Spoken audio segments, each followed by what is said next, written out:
Hello friends, welcome to my channel लेवन learn English with Navilka. यहाँ हम आपको इंग्लिश सिखाते हैं बहुत इजी मेथड से। आज का हमारा टॉपिक है spelling rules part 2। Spelling rules part 1 के अंदर मैं ऑलरेडी आपको बता चुकी हूँ कि इंग्लिश लैंग्वेज के अंदर स्पेलिंग्स के कुछ फिक्स रूल नहीं हैं, लेकिन फिर भी कुछ रूल्स ऐसे हैं जिनकी हेल्प से हम स्पेलिंग्स को काफ़ी हद तक सीख सकते हैं, इनके स्ट्रक्चर को काफ़ी हद तक सीख सकते हैं। पार्ट 1 के अंदर हमने बहुत सारे स्पेलिंग रूल्स सीखे और पार्ट 2 के अंदर आज हम सीखने जा रहे हैं कुछ नए रूल्स। ऐसे स्टूडेंट्स जिनको इंग्लिश में स्पेलिंग्स को लेके प्रॉब्लम रहती है उनके लिए ये वीडियो बहुत ही खास है, उनको ये वीडियो एंड तक ज़रूर देखनी चाहिए। स्टार्ट करते हैं रूल नंबर 1 से।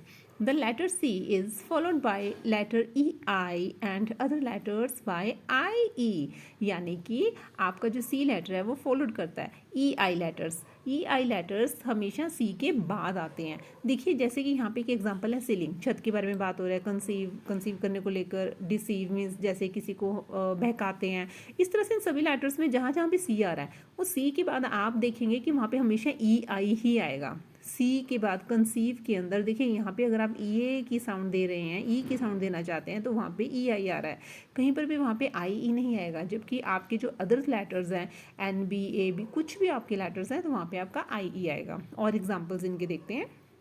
डिसीव, सी के बाद देखिए यहाँ पर भी आपका ई आई आएगा। परसीव, सी के बाद यहाँ पर भी ई आई है एंड रिसीव में भी ई आई है, राइट। तो ऐसे स्टूडेंट्स जिनको इन स्पेलिंग्स को लेके प्रॉब्लम होती है, आज के बाद आपको ये स्पेलिंग मिस्टेक्स कभी नहीं होंगी। अब आगे देखते हैं अदर लेटर्स। अब यहाँ पे क्योंकि देखिए एन आई ई सी ई, अब यहाँ पे एन आ गया तो ई आई की बजाय यहाँ पे देखिए चेंज हो रहे हैं स्पेलिंग, यहाँ पे आ रहे हैं आई ई। लेकिन अगर यहाँ पे सी होता तो फिर हम यहाँ पे लिखते ई आई, उल्टा कर देते, राइट। ब्रीफ, ब्रीफ में देखिए आई ई। अचीव, आई ई। अब यहाँ पे क्योंकि एच आ गया है तो इसलिए यहाँ पे आई ई आ रहा है, ई आई नहीं आ रहा है। ई आई सिर्फ सी के केस में आता है। इसी तरह से बिलीफ एंड सीज, यहाँ पर इसके कुछ एक्सेप्शंस भी हैं। एक्सेप्शंस मीन्स कि जहाँ पर हमारे रूल्स काम नहीं करते हैं। हमारे जो रूल्स होते हैं, देखिए मैंने आपको पहले भी बताया था कि इंग्लिश लैंग्वेज के अंदर स्पेलिंग्स को लेकर कुछ भी फिक्स रूल नहीं है।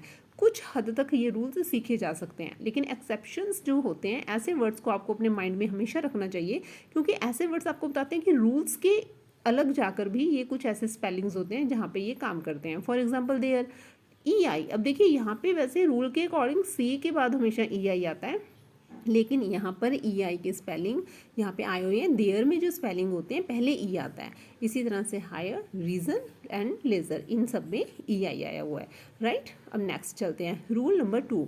Words ending in double L, ऐसे वर्ड्स जो डबल एल पे एंड होते हैं are used with single L when compounded with full और वेल इन एंड दिस। ऐसे स्पेलिंग्स, ऐसे वर्ड्स जो जिनमें डबल एल आता है, जैसे देखिए यहाँ पे ऑल में ना एंड के अंदर डबल एल आ रहा है, ऑल के अंदर डबल एल आ रहा है, वेल में भी डबल आ रहा है। ऐसे लेटर्स के साथ जब हमने उनको कंपाउंड करना है, कंपाउंडेड मीन्स होता है जैसे दो लेटर्स, दो अलग अलग शब्दों को मिला के एक शब्द बना देते हैं, उनको इकट्ठा कर दिया, कंपाउंड कर दिया। किसके साथ करना है? फुल, ऑल, वेल, इन सब के साथ। अब ऑल के साथ देखिए मैंने टुगेदर इसके साथ ऐड कर दिया। ऑल और टुगेदर को ऐड करने के बाद फिर हमारे पास यहाँ पे बन जाएगा single L. According to rule words ending in double L are used with single L, तो यानी कि अब वहाँ पे हम सिंगल एल लिखेंगे। तो देखिए ऑल के साथ जैसे ही मैंने टुगेदर लगाया तो यहाँ पे हमारा जो एल है वो सिंगल हो गया, राइट।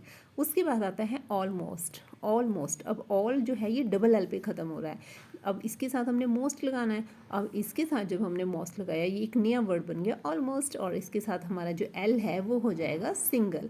तो इस तरह से डबल एल से ये सिंगल एल बन जाता है जब आप इनके साथ ये वर्ड्स ऐड करते हैं। तो आपको इस तरह से स्पेलिंग्स जो हैं वो कभी मिस्टेक नहीं होगी अगर आप इनके रूल्स का ध्यान रखेंगे। नेक्स्ट आता है वेलकम, अच्छी तरह से किसी के आने के बारे में बात करना। तो यहाँ पे वेल के साथ जैसे ही हमने कम लगाया तो यहाँ पे वेल जो है ये सिंगल एल बन गया, डबल एल से सिंगल एल बन गया।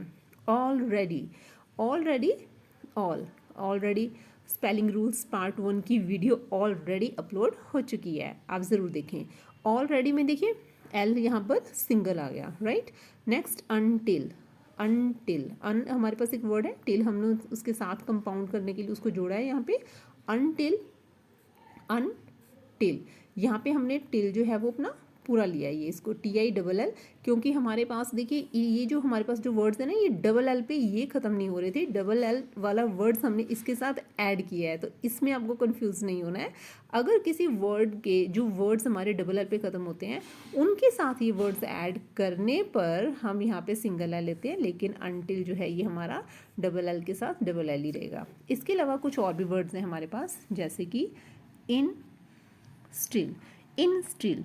अब देखिए इन स्टिल है, इन स्टिल भी हमारा यहाँ पे सिंगल एल ही रहेगा, ये डबल नहीं होगा। इसी तरह से डिस्टिल, डिस्टिल जो है ये हमारा सिंगल हो जाएगा, क्योंकि अकॉर्डिंग टू रूल यहाँ पे हमारे पास अकॉर्डिंग टू रूल देखिए यहाँ पे हमारे पास आ रहा है ये इन एंड डिस, ये जो टू वर्ड्स हैं अगर इनके साथ आप compound sentence, compound word sorry बनाना चाह रहे हैं, तो ऐसे कंपाउंड वर्ड्स भी आपके डबल एल से सिंगल एल हो जाएंगे। इन दोनों के अंदर देखिए इन स्टिल यहाँ पे डबल एल है लेकिन यहाँ पे सिंगल एल हो गया। इसी तरह से डिस्टिल में भी यहाँ पे डबल एल है लेकिन यहाँ पे आपके पास ये सिंगल एल हो गया, राइट। और इसके बाद हमारे पास आता है rule number 3, when singular noun ending in F और FE are change into plural adds VES in the place of F और FE। अगर कोई भी हमारे पास एक सिंगुलर वर्ड है, ऐसा सिंगुलर वर्ड जो F पे ख़त्म हो रहा है या फिर FE पे ख़त्म हो रहा है, देखिए अब जो वाइफ है ये FE पे ख़त्म हो रहा है, वॉल्फ, वॉफ, ये वॉल्फ हमारे पास F पे ख़त्म हो रहा है, तो ऐसे वर्ड्स को जब आप चेंज करते हैं प्लूरल के अंदर, FE are changed into plural adds VES, तो हम उनका F को वहाँ से ओमिट कर देते हैं, वहाँ से हटा देते हैं और वहाँ पे हम लगा देते हैं VES। ये रूल बहुत इजी है और ये तो हम अपने स्कूल के अंदर और बच्चों को अक्सर सिखाते भी हैं कि F को कट करके आपने वहाँ पे VES लगाना है, तो इस तरह से आपके स्पेलिंग्स कभी मिस्टेक नहीं होंगे, कभी गलत नहीं होंगे। आप देखिए इधर वाइफ, वाइफ यहाँ पे एक वाइफ के बारे में बात हो रही है, लेकिन अगर हम बात कर रहे हैं बहुत सारी पत्नियों के बारे में, तो यहाँ पे हम FE को कट करके वहाँ पे हम लगा देंगे VES। ठीक इसी तरह से यहाँ पे हमने F को ओमिट किया, यहाँ पे हमने लगा दिया VES। लोफ, F को हमने कट किया, एक लोफ के बारे में बात नहीं कर रहे हैं, बहुत सारे लोफ्स के बारे में बात कर रहे हैं, यहाँ पे आ जाएगा VES। And next thief, F, एक चोर के बारे में बात नहीं कर रहे, बहुत सारे थीव्स के बारे में बात कर रहे हैं और इसकी जो प्रोनाउंसिएशन है वो V अपनी प्रॉपर साउंड देता है थीव्स, तो यहाँ पे VES आ जाएगा, राइट। तो इस तरह से आज हमने बहुत सारे स्पेलिंग रूल्स सीखे हैं और आपको इनकी प्रैक्टिस करनी है। ऑल स्पेलिंग रूल्स के ऊपर हमारी और भी वीडियो आने वाली है, आप उन वीडियोस को भी ध्यान से देखिएगा और स्पेलिंग इस तरह से सीखते रहिएगा। वीडियो देखने के लिए थैंक यू।